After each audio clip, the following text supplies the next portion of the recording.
What's up, guys? Welcome in. Travis Wu here with Trey Van Cleave. Hey everybody, I'm happy to be doing a little webinar for you guys with Travis Wu. We've been trying to set this up for a hmm while and now it has come to fruition. Yeah, so we're here with Mind Sports Academy, and if you guys don't know Trey, you've played in what 30 pro tours in three different decades, so you definitely seem to know how to qualify. I just finished second at Portland, so I'm headed to Pro Tour Hawaii, Kaladesh in October. So we're going to share with you what we think it takes to qualify, as well as talk a little bit about our preparation for upcoming tournaments. I mean, that sounds good. I think a lot of people always ask me about, they always want to be better, but they don't want to do what it takes to get better. And if you're truly focused and dedicated to being on the pro tour, to qualifying, at your PPTQ and putting up good finishes at RPTQs and GPs, hopefully we can help you out with that. So what do you say people uh, don't want to do what it takes? Some people just don't know what it takes. What does it take? It's a good question. I think preparation, obviously, in a bunch of different ways, is very important. I think it's very important, first of all, that you play the best deck for you. People always are very focused on like play the best deck in the format, play the meta game, the best choice. And if you think you play every deck amazingly, then that's a great strategy. But if you're either, I guess, restricted due to the number of hmm cards that you have or the types of decks that you play well, it's much better to play a deck that's 5% worse in the metagame that you play very well and that you'll be, comfortable and smooth with even in nervous, feature matches or, win and ins. So I think that's something that people overlook as they switch from deck to deck to deck to try to meet the metagame I requirements. think that's true. I definitely do the best with control, combo control, mid-range control, and but I haven't done necessarily had my best finishes with aggro. So, but other people do. You see the same people succeed with the same deck, and you would think, oh, the deck's good, but a lot of the time it is the player and play style. So I think that's a great point. Another thing, uh, to qualify, it helps if you take shots, right? You have to play in an event to qualify, right? Yeah, you have to S be in it to win it, as they say. I mean, I've had a bunch of people that mentioned. I went to a PTQ, and everyone there that I went with dropped. This is the old PTQ system before hmm the PPQs, but they dropped once they had two losses. They dropped like, well, I can't make top eight anymore, or I don't think I won't have good enough tiebreakers. hmm And these are people that had never made a top eight, and I was sort of like, you're here to play to win the PTQ. And you're here to get better to win PTQs in the future. You do that by play and try to go 5-2 now or four and Yes, three. You're not yeah, going and to just go and win a PTQ the first time that you have a better record than X and two. sometimes you It's a sneak very weird in. attitude. Yeah, that's definitely reps is another thing. I mean, I have a YouTube channel where I play Magic. I play a camera match a day, right? That really helps. Or before I was doing that, I used to do a draft every single day, or just playing every day. That's not all of it, but it's certainly a piece of the puzzle. Like if you don't play very much, it's gonna be hard to be very good at it, right? Yeah, play matches that mean something, and then you'll play slightly more meaningful matches more often, and you'll get better and better at those. You're just not going to turn, a bunch of 1-2s and 0-2s into all of a sudden winning a PTQ. And let's say you do. Let's say you miracle into a PTQ win or a PPTQ, and then you stumble into an RPTQ win. Then what does that get you? That gets you a foil snapcaster unless you do something at the Pro Tour. And if that's your level of preparation at the Pro Tour, there will be no lucky win-ins. You will get crushed. You cannot luck your way. I mean, with a good player, I felt like I was outclassed in some of those matches, and I've played a lot against some of What the at the best Pro players in the Tour? world. Yeah, at the Pro Tour, Oh, certainly. It's a because their whole different preparation. league, you know. Yeah, You get paired against platinum pros and who have a boot camp the week or 2 weeks before the Pro Tour, right? It's exactly. So yeah. they're not only coming in playing at least as well as you are if you play Yeah. your tightest game, but the thing that's the scariest is all the deck tech they have. So you've got to figure they knew a little bit more about the draft than you did. Uh They probably have a better constructed deck than you do. So it's like it's daunting.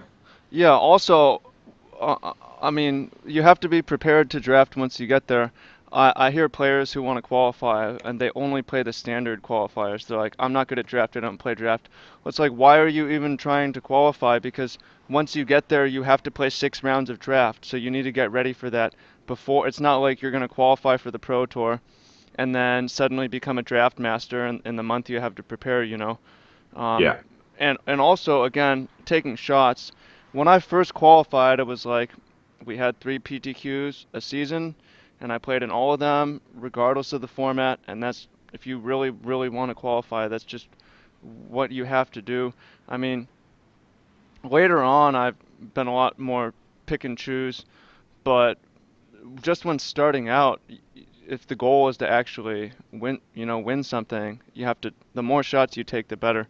Like, I Yeah, you think have that. to love to play. You have to Mhm. love to be at the events. I still love to go to the people are like, why do you bother with these PPTQs? It's such a dumb system. I'm like, I've been playing. These are people that have never qualified, never won a PPTQ, never won a PTQ. Now, I mean, they're fine players, but they're very, I don't know, they're very sort of denigrating about this, the system. They're always like, they're always just blaming the system. Like, oh, I don't like the system. I didn't like the old system. And like, you have to go and play. If you like to play Magic, you play Magic.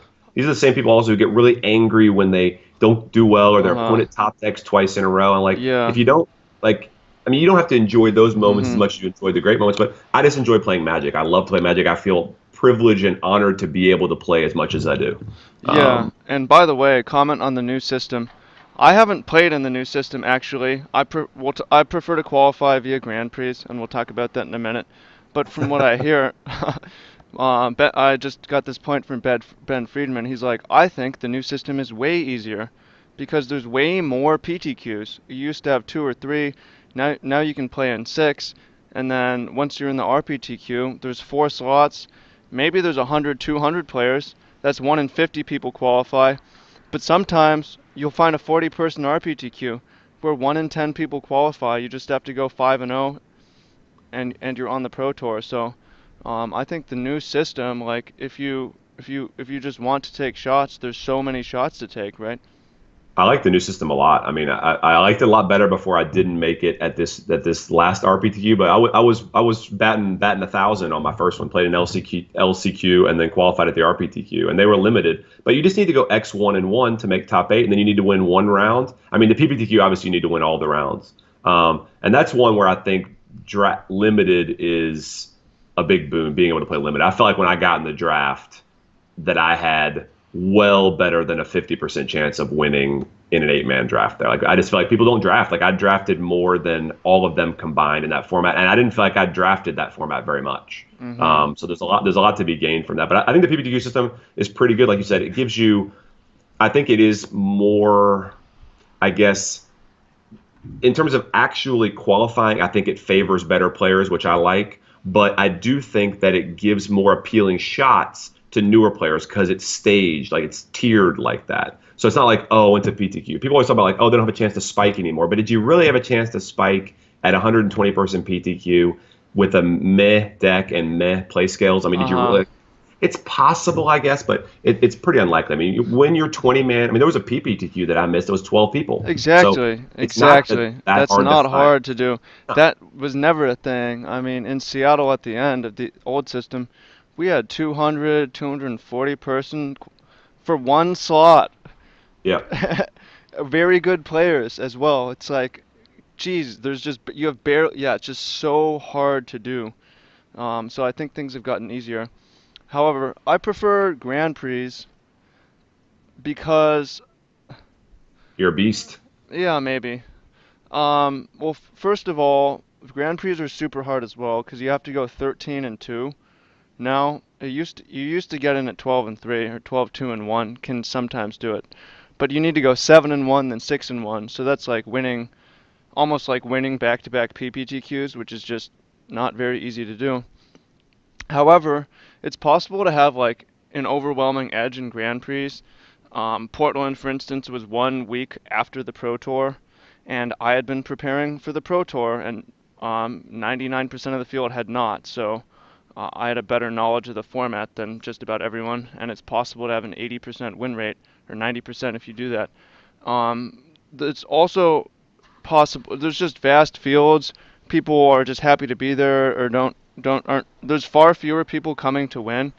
Like, you go to a PPTQ or an RPTQ, people are really, really wanting to win. They think that they can do it. You know, there's 40 people in the room. I can get first. I can top four, right? At a Grand Prix, people just take a look around and see 2,000 players and think, I'm not going to be in that top eight. So those people are almost all eliminated, and the field shrinks down to like 100, 200 players who are even competing for the top eight. So um, once the field shrinks, it's a lot more doable. And then I also feel that it's possible to have a compounding edge if you're fit in Grand Prix. It doesn't matter nearly as much as at PTQs because people will usually, drive 20 minutes to an hour and then play. Some people in certain regions will take a 6-hour bus overnight to an RPTQ. That's pretty rare, and it's kind of hard to win when you do that. But basically, everyone's on their game at a PPTQ. People slept in their own bed, and by round eight, people will be a little bit sloppy. But it's not like a Grand Prix where you'll drive 12 hours on Friday and then sleep on a floor and then Yeah, that's true. I hadn't thought about that. play 12 hours of Magic, eat dinner, pass out, wake up at 8 a.m. again for the third straight day for Yeah. Magic, play 12 hours again, and it's like, if that sounds really hard to do, you're not competing with yourself, you're competing with other people. So if you can stay sharp where everyone else is just getting foggier and foggier, it's possible that, like, I mean, each round gets progressively easier, is my feeling at a Grand Prix. You think, like, each round will be harder than the last round because you're playing against better players, but each round you're playing against more and more tired and worn out players. And if you can be sharp, then the edge grows and grows. And especially at Portland, I was like expecting the winning end round to just be the hardest round, and it was so easy because the guy was just he was done basically. So that's one of the reasons I like Grand Prix is um, based on the physical edge is way more relevant, and that's an edge that I have. So Yeah. I um, mean, 9 rounds is like a lot, even for serious players. I mean, at the Pro Tour, you play 8 rounds day one, and that's against elite players, and that's a lot. But at a GP, if you don't have buys, you're looking at 9 rounds day one. Some people have never played 9 rounds in a row that are there. I would yeah, say maybe a fourth of the field there has never played 9 rounds in a row in a day before. yeah, Um, and so that's a big factor. You get people that come in that are out of shape, tired, eating terrible food, haven't slept, and they come in and try to grind out a 12-hour day. Like my wife always said, she loves the game, but she always said that every round was like taking a fun math test. Uh, exactly. and so like taking 10 of those in a row, that's a lot. Take 18 in a row. I mean, a lot of It's those same taxing. people, they make their first day two, they don't know what to do that night, and they don't have a plan for the second day. They didn't bring food. They don't have food on site. And in Portland, this tournament I planned for 18 rounds, which is 15 plus 3 round top eight. I think that my plan wasn't the greatest because I really needed caffeine at the end and didn't think to do it. But I mean, you see, I had some videos in advance saying I'm preparing for 18 rounds. This is how I'm going to do it. And you have to think, like, I think I was probably the only player in the room who was really planning on making the finals. And is it a coincidence that I made the finals? Probably 50%, but 50% of it is I was the only one who had a plan. So, I mean, that again, like, if it's the PTQ system you're doing, you should have a plan for the top eight as well. It's like, oh, I made my first top eight. Now what? Even if you haven't made a top eight, you should have a plan for how you're going to play for another 3 hours once you make it. Yeah, I think it is important though to keep your mind in the present. I think it's good. I mean, like we talked about a lot of my friends recently. I saw them; they brought almonds and dark chocolate, and that's what I've been doing at Yeah. the events before. And I saw they were doing that too, and I thought that was funny. They mentioned who was it that came up with this idea? I was like, I was the one that was doing that because I would bring it for the long haul. I want to make Yes. sure that I was ready. I brought lots of water. I have all that kind of stuff. But I think it's very important also to stay in the present. That kind of idea of like, oh, I just need to win 3 more rounds, or I just need to win this match. Like, play this turn well, play Yes. the next turn well. I mean, 100%. what you mentioned about playing a deck, I think you mentioned it on your mastermind site, was that in order, don't focus so much on making the perfect play. make a lot of good plays, and hopefully that'll push you through. Yeah, Uh, it's just too much. You don't have the yeah. time to be like, "Oh, I fucked up," or whatever. Right? You don't. You can't. You can't have that attitude. You shouldn't say that because you can't have that attitude. You can do that Yeah. after the tournament, but all your emotional energy needs to be forward, right? Yeah, exactly. People get so angry when I'm streaming, and I'll the only thing that bugs me is when I make a mistake, or more specifically when I time out. My old slow ass Hmm. is gets me in trouble sometimes. But that when people top deck 4 times in a row, I'm not phased. After years and years of poker, it doesn't. They're like, "How did you not throw your monitor across?" Or he just top deck. I was like, "That's the stuff you Hmm. can't control. Control the stuff that you can control, which is yourself." Um, Yeah. and deal with your mistakes. I always people ask me like, what do I do after I make a mistake once the match is over? If I think there are two types of errors. I believe there are just board errors, which are just like simply a mistake, like Hmm. tacking your 2-2 into their 2-2 first strike or whatever it is. Then there are choice errors, ones that are different lines, but it Definitely. wasn't like you just punted. It could be a punt or it could end up being a punt because of the way other cards go down. But I think with choice errors, those kind of things, I'll literally I roll around in my mistake like a pig in mud, and Hmm. then I let it go and I go back to the match because the first GP that I went to after coming back a few years ago, I was at 7-1 and I made a mistake that ended up a few turns later being wrong and cost me the match. And I was upset. And I think I was 6-1. Sorry, I was upset. And I walked around just kind of like, oh my God, I could have been 7-1. I could have been going for 8-1 in the day, but I can still make day Yeah. two. And I just walked around, really looked at that mistake from all different angles, and then said, I'm just going to let it go. This isn't going to help me anymore now. Yeah. If it's part of your deck, if it's like, oh, I didn't realize my card could do this, well, now you know that now. But this was Yeah. limited. So it was more like I just didn't set up this game in a way that was the most optimal for me to win. I let it go. I came back. I won my win and I got a day two. You have to Yeah. be tough on yourself, but also don't be too tough on It's yourself. like it happened. Okay, now I'm gonna win the next one. I mean, I think Yep. that's a great attitude. Like if you're going the Grand Prix route and you think, I need to win 13 out of 15 rounds, it sounds impossible, right? But if your goal is just win the next game, make the right keep next round is my goal. Win the next game, win the next play, win the next match.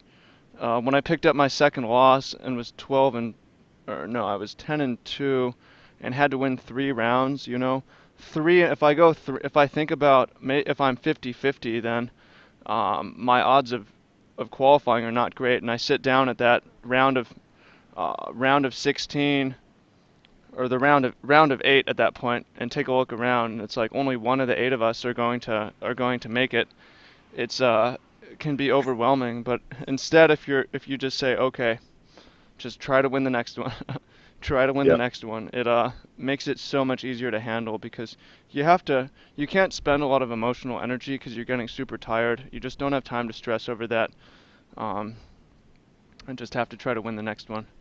I think that happens. I mean, we look at like it's just a mental exercise. Magic is so it's not like it's like the rookie coming in and playing his first NBA Finals, and his heart's beating a million miles a minute in the locker room 3 hours before, and he's just using up more energy. And the same happens with Magic players. I think that's some edge. I don't know that it's that I'm so comfortable in feature match or against better players, but I've done it enough where I don't think it's as taxing as it is on some people, and that Oh, adds up. it's a big Magic players edge. are not a fit elite bunch, so. So Um, yeah, it's not nice, but also true. And I Yeah. think you're Mention right. I mean, I hear about. mention. Oh, I'm sorry. I'm dominating, and I'll pass it back to you in a moment. But I think you make a good point about anxiety or emotional control being huge, because I hear about players who are in feature matches and they're nervous. And that just takes energy that you don't have unlimited of. So if you just don't have time to be anxious, it's huge. And one of the ways to do that is to play. If you stream a lot, right? I mean, I play a camera match every single day. So when I'm on camera in a major event, I don't even think about it. I forget I'm on camera because I'm just playing a game. I do this every single day. It's nothing, right? And then I can focus on the game.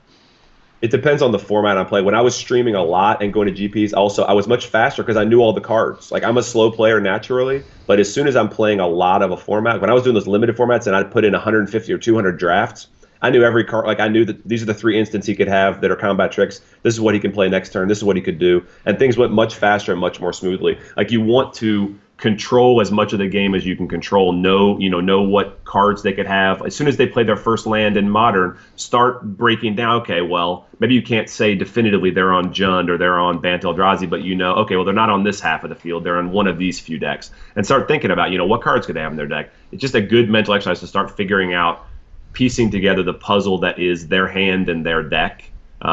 One thing you mentioned, I think that's very, very important. People are always asking, like, where can I find edges now? Because, like, every deck is so explored, and if you're not a great brewer and don't have a lot of players to really help you test, you have to use other people's work and then tweak it.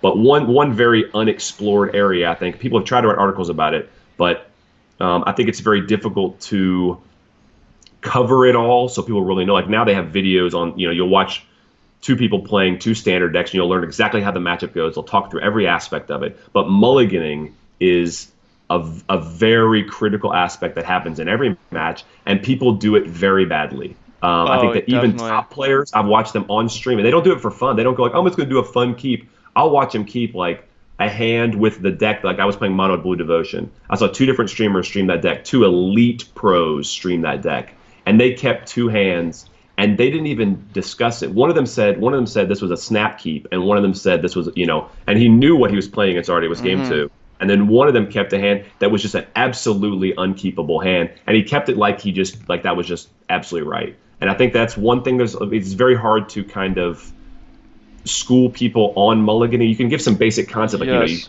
you don't want to have fewer than two lands, you don't want to have more than five lands, you don't want to have too many hard spells, but you need to size up the whole package of your hand and your deck Yeah. and match up if you know it. And that's hard to do. It's hard to sum all that up in a quick, easy video that somebody can copy. I mean, it's very nuanced, and you also have to look at the hand and say, am I going to automatically lose with this hand if something doesn't go right? And then, so I mean, if you keep the wrong hand, you can lose because of it. But if you mulligan too much, you're just going to five all the time. So it's really hard thing to do. People And are too afraid to go to five. Like, oh, I don't think that'll go very well for me, or my odds of winning go down so much. But I think that it's very easy for your opponent to draw two more lands or be mana screwed themselves or mm-hmm. whatever it is. So you need to really go for the best hand that you Uh-huh. can, given Yeah. your resources. But I think the first thing that I look at with mulligans, just in general, is I don't care if it's a big factor, but I would like only one thing to be wrong with my hand. And I try to explain this to my kids that I'm teaching them. Mm-hmm. Like, what do you mean by one thing? But it's fine if you've got you're playing a limited deck with 9 plains and 9 swamps, and you've got 3 white cards and a 3 drop in black and, I don't know, an artifact or maybe another white card, and you've got 2 swamps. I don't think that's necessarily an auto mulligan. It very much depends on if you have an early play and all you need is a plains at some point in the game. Like, you've got 4 Mm-hmm. turns to draw it and you think you're okay, and you've got 9 of them, that's reasonable. I don't want my hand, though, to be jammed with, okay, I need to not only draw lands, but I need to draw several lands in a row, and they need to be a different color. Yeah, If definitely. all I need is mana, or all I need is maybe I need one more land of a white card, like one more plains, or I need maybe an early drop, but I've got good middle and late game and Mm-hmm. all the mana I need. I just don't want to be lacking where I draw my perfect draw and it's like I needed to draw another card because I drew my Oh, perfect late definitely. draw, Yeah. but then I didn't draw an early drop too. You can't draw both. You can't need to be drawing more than one type of thing at the time. So I guess if getting lucky wouldn't give you a good hand anyway, you have to mulligan. I Definitely. don't think enough people do that. Yeah, I also think that people are too scared of getting stuck on land sometimes. There's certain hands where you have like so many 2 mana plays that you could easily be on 2 mana and miss for 2 turns, and then you're making plays and come back and win. So, Yeah. I mean, I will keep. Yeah, it's if you have, They're yeah, always assuming that their opponent's going to have a perfect hand, and like, oh no, it's I can't true. win with this hand. Like, they probably, I mean, they're going to keep some Uh-huh. schedule, and oh, they snap keep their 7. That does not mean Sometimes anything. you keep trash and it doesn't work at all because you're scared to mulligan, and their hand is terrible also, but slightly better, and it's like you can't. You should have probably, Anyways, mulliganing definitely very important. So, you and I both have tournaments coming up. You're got some Grand Prix stuff. I've got Hawaii Pro Tour. What are you doing to prepare for the Grand Prix circuit? I've been jamming a lot of leagues. I had the standard RPTQ, so I was doing that. Played a bunch of leagues on stream with Blue Red Thermo thing, and then went to the RPTQ. And as soon as that was done, I started working on Modern for Grand Prix Indy. I like the Black Green X decks when they're viable, and they seem pretty good right now. So that's what I'm on for this weekend, and then I've got some limited and a team limited GP that I'm very excited about next month. And then a bunch of limited and one modern GB, whatever, filling out the rest of the year, and then probably doing some PPTQs and still on the hunt. And then you're not on the hunt because you're already qualified for the first PT I of the got year. very lucky, man. It's hard to believe. First It's Grand luck Prix and I skill. All those are luck and skill. Yeah, maybe. First Grand Prix I played in 18 months or something like that. Haven't been on the Pro Tour in 2 years. Go to one and just spike it. But I mean, I think playing a camera match every day and preparing for the Pro Tour, even when I'm not going, makes a huge difference.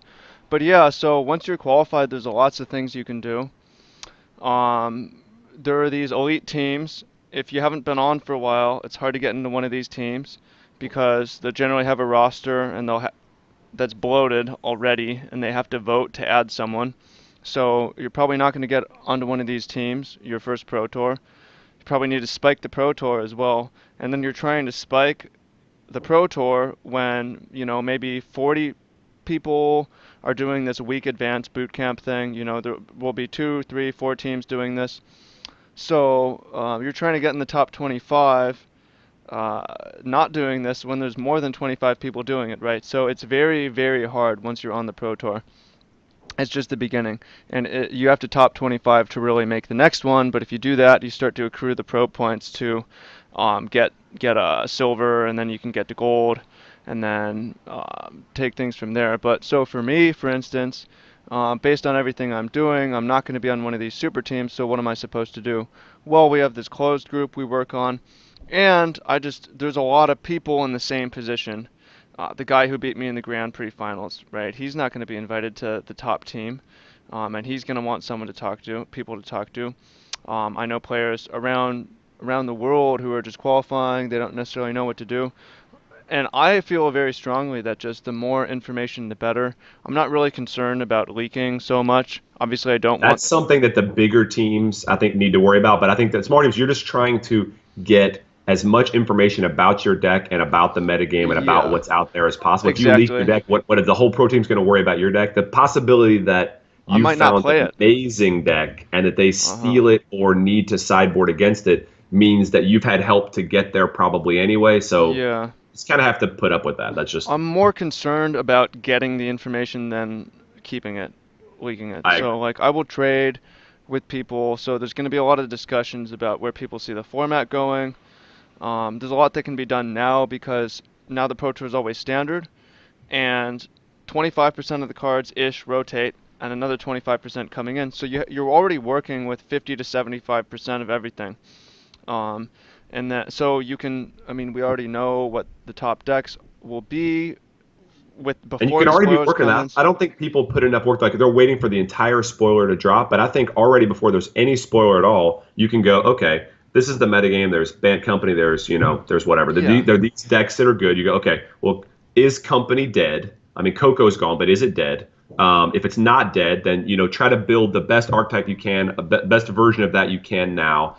Acknowledge that the other decks are going to shift a bit, not just in that they'll need different cards. Maybe they've lost some cards or gained some cards with a new set, but that they're positioning against the main number one threat, enemy number one or whatever, will change. And then make sure you don't forget decks that weren't viable, that were great against the field, except for when Bant Company came out. Because all of a sudden they'll be viable again, maybe even awesome, and they'll be ignored. And then you Yeah. get your spoiler comes out. And what I do, at least with the spoiler right away, especially with the Pro Tour, I was right away. I was on podcast, listening to set reviews, listening to all the cards for limited. Go to your pre-release. That's not something that pros don't do.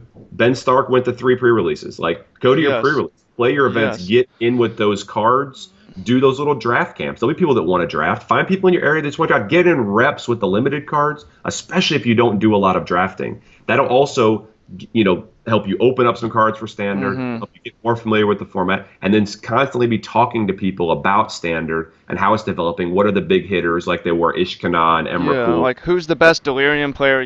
Talk to them about how the deck changes. Who's the best Bant player? Ask them if they still think it's viable, etc. And Yeah, another find the thing, people that are fighting to keep uh-huh. their deck above water and see if they still, if the person that loved Bant more than anything thinks it's dead, then it's probably dead.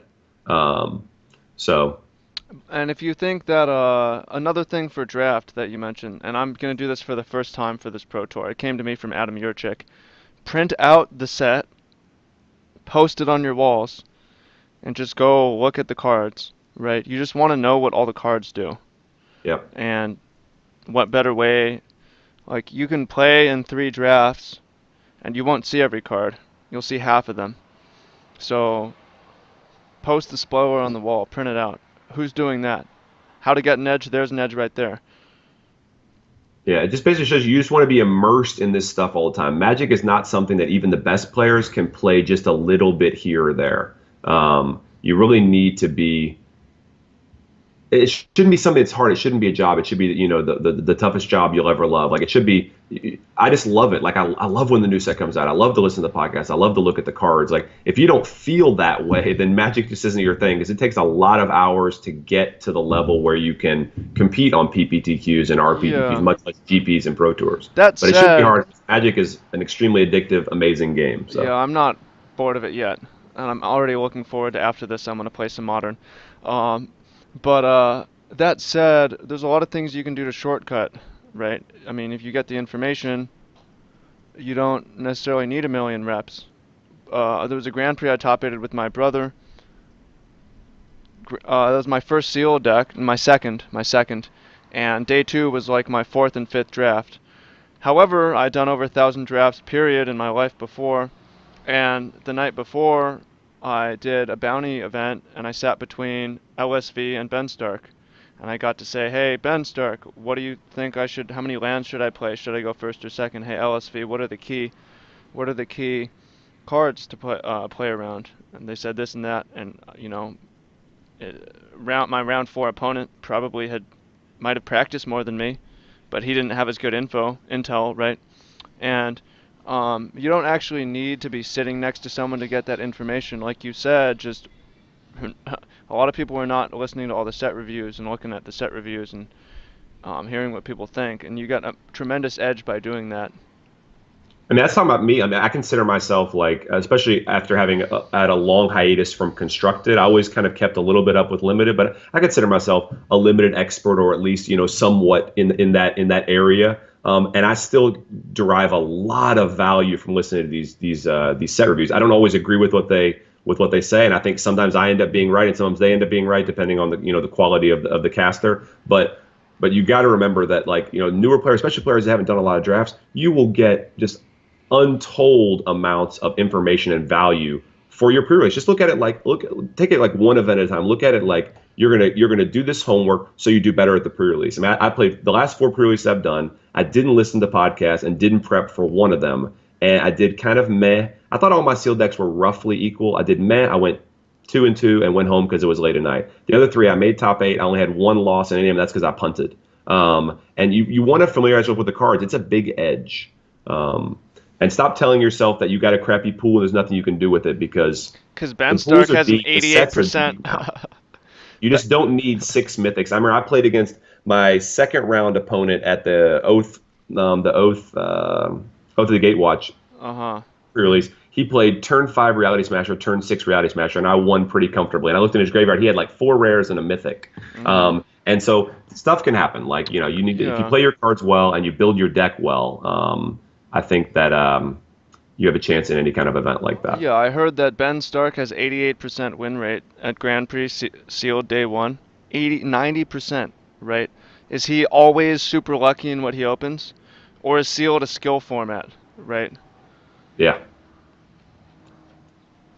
I mean, sealed is definitely a skill format. I think that people don't. I think the most important 30 minutes of Magic that you will do if you kind of look at all the events you'll play all year will be your sealed build. Because you can go, oh, the 30 minutes, of my winning in to get in top eight was important, but maybe you lose a game, maybe you lose a match in half an hour tops. But if you build your deck suboptimally, then you're playing with that deck in, assuming you play 9 rounds of day one, you're playing in 9 games. And to be able to, if you make one slight little card error, but if you build the wrong deck, like you put the wrong colors, or you miss 3 or 4 or 5 cards that should have been in, or some cards that definitely should have been out. That's a huge disadvantage that you're giving yourself for the whole tournament. All your game ones you're going to be playing at Hmm. 80% optimal, and your Potentially chance of all your matches too, because a lot of people don't get feedback and don't even, the pros after they build go to their friends and say, hey, how would you build this, right? And if it's the and they're wrong already color, building they it get the great. lands. They're getting those Yeah, last few they little they tweaks. might be 3-0 and then they switch every game anyways Yeah, I've because played against pros because that did that. it's not good enough to be good. You want to be better, right? Yeah. I played against Huey Jensen, and he did that. We were both 7-0 at the GP, And he built it and wrong. He was he humble. he liked both of them, but he didn't think that he could play a deck with so few creatures, and he ended up sideboarding into it. And you got to look at, like, he built a very optimal version of his red white deck, but other players are going to build very suboptimal version of their deck, and no one's going to look at them, and they're going to, maybe they'll switch their deck if someone says maybe you should be playing black red instead of green white, but they're not going to have 5 other pros come and analyze their pool and help them make one tiny little change to their deck if they got it right, or maybe have this aggro plan if they play against a better control deck or a more bomb laden deck, and all those eyes on it. Like, you want your best version of that. You want, the best players that that'll look at stuff for you. Maybe it's a pro. If you know a pro, if you don't have to be on Ben Stark's team. If you're laying out your deck and you've already built it, and Ben Stark walks by, he'll take a look at it almost for Yeah. sure. I Yeah. love to look at seal pools at the pre-release. I'll Yes. play with people, little kids, old ladies, people I don't even know, and they'll ask, like, what do you think about this? And, like, I'll tell them about the card. I love to look at people's builds. It's like a free chance to build another sealed deck Exactly. It's not like you get and value improve just their from building tiebreakers. it. Yeah, so it's something you can just ask for that people don't do enough. That's something, oh, I'm uncomfortable asking. Just do it. Worst thing they say is, nah, I'm Yeah. going out for I'm walking outside. Sorry, bro. Right. Yeah, you never get anything if you don't ask. So, Mhm. Yeah, so those are keys to qualifying or keys to winning more. I hope that's a good start. yeah, I mean, Travis Wu and I think we have pretty good chemistry. We've talked about doing this for a while. It took a little time to line it up, but hopefully we'll do something like this on a more regular basis in the future. Mhm. Um, Yes, and we'll get into more detail on specific formats, I think. Yeah, we wanted to have the first one be very evergreen, and kind of show you guys and any future generations of Magic players, what to do, how to get better, what are some of the things that we're thinking about when we're prepping for an event or at an event, to get better, so you can just get tiny little edges so you can win that extra match, so you can, maybe win some product at an RPTQ, or, get yourself, in the top 8 of the PPTQ, and just get yourself a little bit closer. It's a bunch of little baby steps that Mhm. finally get you qualified. And you could spike here or there, that's possible. But generally, overall, if you play, hundreds and hundreds of events, the work you put in, it will pay dividends. Yes, put in the work and take shots, and you'll get there, or you're at least more likely to. So, anything else to add?